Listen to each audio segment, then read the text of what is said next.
Bienvenue dans l'antre d'un vieux nain. Je suis Droctor, le nain du métal, et nous voici réunis pour un nouvel épisode de Réaction à chaud. Trom Gotti.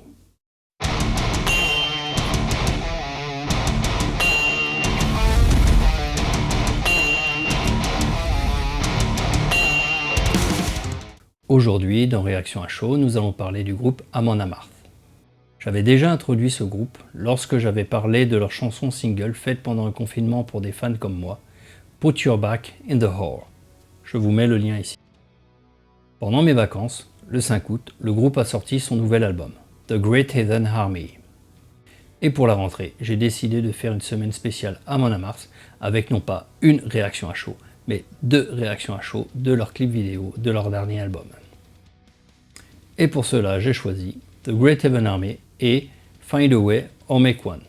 Bah oui, quitte à se faire plaisir, autant le faire 2 fois. Bon, revenons à nos marteaux. La chanson d'aujourd'hui est celle du nom de l'album, The Great Heathen Army, dont le clip vidéo est sorti le 7 juillet. Bon, là, j'ai pris une claque. Il est vrai que je n'avais absolument pas été convaincu par leur première chanson, Get in the Ring, dont je n'avais pas apprécié le clip vidéo. Je vous mets le lien là pour que vous fassiez votre propre opinion. Et là, on va parler histoire, donc j'adore. On y va de suite, et je vous retrouve après pour un petit débriefing.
Bon, maintenant il est temps de battre le fer tant qu'il est chaud.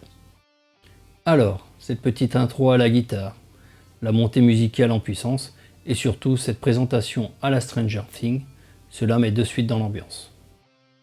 Pourquoi la Stranger Things? D'abord, la police d'écriture des panneaux est la police ITC Ben-Ghiat, reconnaissable ACT et ACH. Elle est utilisée dans le générique de Stranger Things, mais surtout, dans les années 80, elle était utilisée par les livres et les films fantastiques. Je vous mets dans la description un lien vers son histoire. Et comme dans Stranger Things, dont les héros jouent à Donjons et Dragons dans la cave dans les années 80, ici les deux enfants vont faire l'autre activité des rôlistes, un bon wargame. Oh, toute ma jeunesse. Et ce wargame est celui de la grande armée païenne qui ravage en Angleterre, la Northumbrie, la Mercie, l'East Anglia et le Wessex dans les années 865 à 878. Le clip ne nous montre que la première partie de la campagne, soit la prise de la ville d'Eforwick en 866, qui deviendra ensuite la ville viking de York. York qui sera la capitale viking de l'Angleterre pendant des années. Dans le premier couplet, on voit les enfants préparer le jeu. Et oui, dans un wargame, tu passes autant de temps à préparer le jeu qu'à y jouer. Et la partie commence. Et là, on voit vraiment le plaisir du gamin qui gagne le camp viking. Les bateaux arrivent, comme le refrain. Là, la lumière clignote, et l'on retrouve les mêmes effets que l'on voit dans Stranger Things, la même ambiance. Concernant les membres du groupe de Amon Amarth, ils sont les leaders vikings du jeu. Lorsqu'ils jouent de leur instrument, ils sont plongés dans le noir. Le style m'a fait penser au clip vidéo First Kill avec les combats entre anglo-saxons et vikings. Je vous mets le lien ici. Petit à petit, on voit le garçon qui joue viking gagner. Il est vrai qu'à l'époque, la grande armée païenne roulait largement sur les rois anglo-saxons. Pour aller plus loin sur cette période, il y a le livre romancé Les Chroniques saxonnes. Le livre a servi de base pour la série, non pas viking, mais celle plus historique de The Last Kingdom.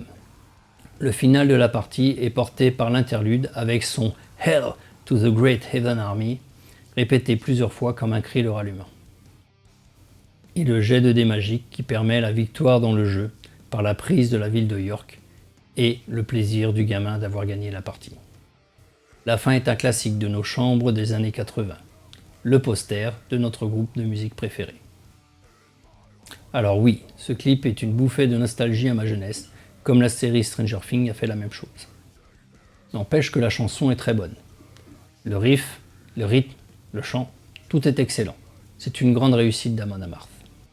Alors, vous en avez pensé quoi du clip et de la chanson? Dites-le moi dans les commentaires, et je vous répondrai sans faute. Ah oui, une dernière chose. La boîte que l'on voit dans l'édition spéciale de l'album n'est pas le jeu qui est décrit dans le clip, mais un puzzle de 1000 pièces. C'est injuste. Moi, je rêve de jouer à ce jeu qui est décrit dans le clip. Il faut que Amon Amarth fasse un crowdfunding pour créer ce wargame de toutes pièces. Au revoir, Dalgot.